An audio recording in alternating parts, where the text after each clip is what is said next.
جی بالکل، مسائل نماز ہماری ایک ایسی کاوش ہے جو میں نے بہت عرصہ لگا کر ہمارے علماء کرام کی ٹیم تھی، ان کے ساتھ مشاورت سے ہم نے سیاستہ سے انتخاب کیا ان روایات کا جن روایات سے ہماری نماز جو ہے وہ ثابت ہوتی ہے. چونکہ چھوٹے مرزا صاحب یہ پراپیگنڈا کر رہے تھے کہ مسلمانوں کی نماز ثابت نہیں ہے، یہ نعوذ باللہ لولی لنگڑی نماز ہے، یہ قادیانی والی نماز ہے، اس طرح کی وہ باتیں کرتے تھے. تو ہم نے الحمدللہ اس کا علمی اور تحقیقی جواب 63 احادیث کی صورت میں سیاستہ سے پیش کر دیا. الحمدللہ.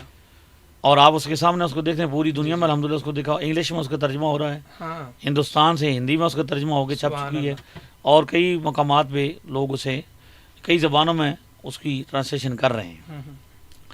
اور ہمارا کوئی دن ایسا نہیں جاتا جب ہماری ٹیم اسے آن لائن نہیں بیچتی الحمدللہ.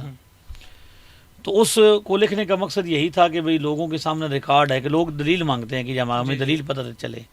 الحمدللہ اس سے اپنے لوگوں جو اپنے لوگ تھے ہمارے مسلمان تھے ان کی تسلی ہوئی، اور ہزاروں کے لحاظ سے چھوٹے مرزا صاحب کے پیچھے چلنے والے اور غیر مقلدین کے پیچھے چلنے والے لوگ واپس آئے سبحان جب انہیں اللہ. یہ پتہ چلا کہ ہمارا ریکارڈ کیا ہے موجود ہے.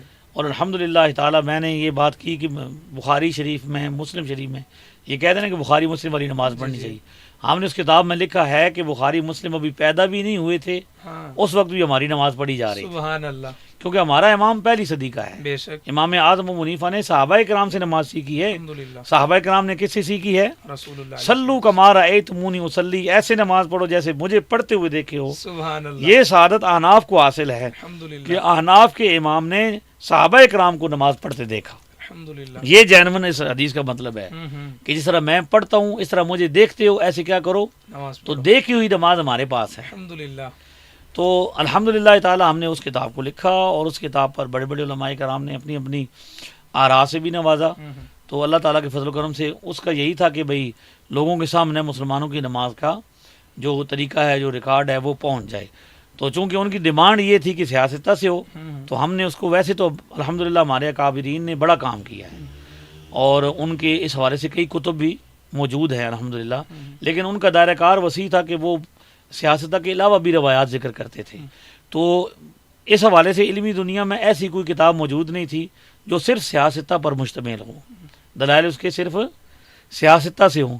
تو ہمارے ذہن میں یہ آئیڈیا آیا کہ ہم ایک ایسی کتاب ترتیب دیں جس کے دلائل صرف اور صرف سیاستہ سے ہوں. اس میں کسی فقیہ کا قول نہیں پیش کیا، سب کا سب جو کچھ پیش کیا ہے محدثین کا پیش کیا ہے.